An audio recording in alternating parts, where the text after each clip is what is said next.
Welcome to the Slop Farm. Enjoy the video. You start by confirming prerequisites.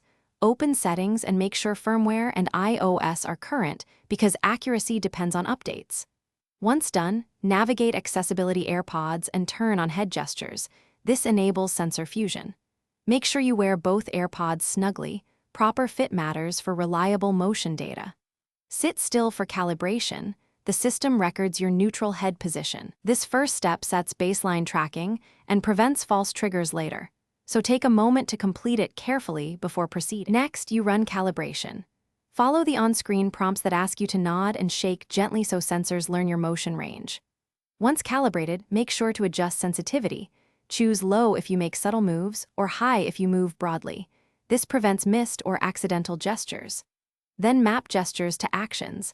Assign nod, shake, or tilt to play /pause, answer calls, or skip tracks in Control Center or the app. These settings let the head gestures behave the way you expect. Finally, you test gestures in normal use. Try each mapped action while wearing the AirPods to confirm reliability. If something misfires, make sure to recalibrate and reduce sensitivity by one step. Small adjustments often fix false positives. If issues continue, restart both AirPods and your iPhone and rerun the head gesture setup. As a last resort, reset head gesture settings to default and repeat calibration. These final checks ensure smooth day-to-day use and a predictable. Thanks for watching.